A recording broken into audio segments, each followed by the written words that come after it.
नमस्कार दोस्तों, मैं पंडित राहुल शास्त्री आपकी समस्याओं का समाधान करता। लोहड़ी पर्व की आप सब दर्शकों को हार्दिक शुभकामनाएं। माता रानी आप सबके सपने साकार करे, हर इच्छा मनोकामना पूर्ण करे।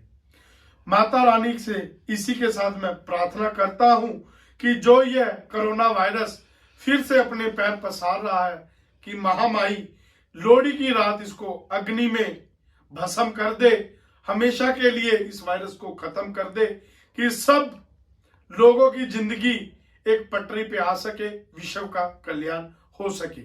आप सबको पता है कि भारत एक गुरुओं पीरों का देश है, त्योहारों का देश है, परंतु इन सब त्योहारों में से एक पर्व जो कि लोहड़ी का पर्व है वो बहुत ही प्रचलित है, जिसको बहुत ही हर्षोल्लास से मनाया जाता है, बहुत ही धूमधाम से मनाया जाता है। जो लोहड़ी पर्व है वो 3 अक्षरों से बना है। ल लकड़ी, ओ गोबर या सूखा उपला, डी मतलब रेवड़ी, लोहड़ी। तो इनसे यह लोहड़ी शब्द बना है। तो कथानुसार कईयों का मानना है कि लोहड़ी का जो नाम है वो लोई शब्द से उत्पन्न हुआ था। जो लोई थी वो संत कबीर की पत्नी थी। और यह भी कहा जाता है कि यह लोहड़ी जो होलिका की बहन के रूप में भी से मनाया जाता है। यह भी कहा गया है, कथा के अंदर वर्णन है, शास्त्रों के अंदर, कि राजा दक्ष प्रजापति की बेटी जो सती थी, उनके राजा ने बहुत बड़ा यज्ञ कराया था। तो उन्होंने सती के पति को यज्ञ में नहीं बुलाया था, तो सती ने उसी हवन में अपने आप को सती कर लिया था। तो यह उनके रूप में भी मनाया जाता है। यह जो त्योहार है सबसे ज्यादा पंजाब और हरियाणा में बहुत ही धूमधाम हर्षोल्लास से बड़े स्तर पर और 10-15 दिन पहले लोग मनाना शुरू कर लेते हैं और बहुत ही उत्साह के साथ मनाते हैं।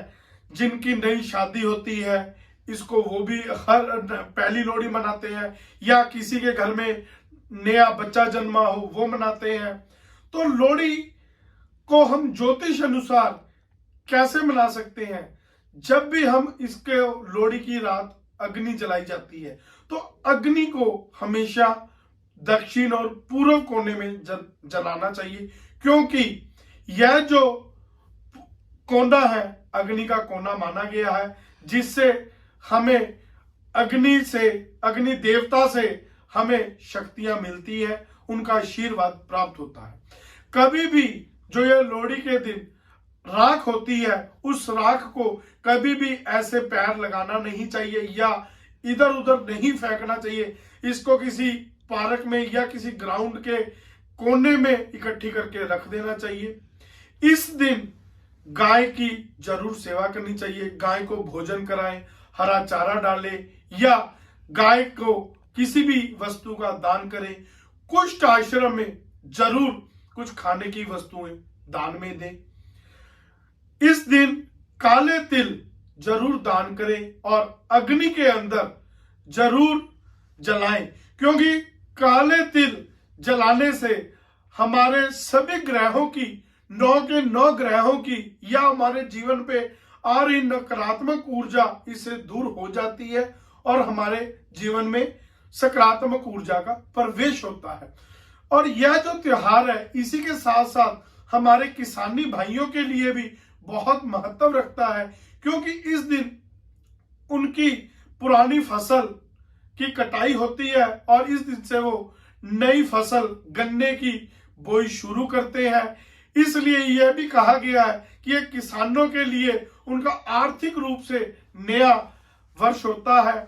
तो इस रूप से यह लोहड़ी का पर्व मनाया जाता है।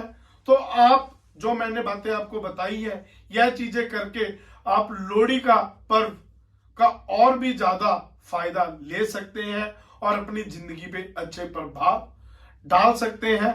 और आप सबको फिर से लोहड़ी की बहुत बहुत हार्दिक शुभकामनाएं। कृपया वायरस चल रहा है, 2 गज की दूरी और मुंह पे मास्क जरूर पहने। जो सरकार द्वारा दी गई गाइडलाइंस है उनकी पालना जरूर करें। धन्यवाद।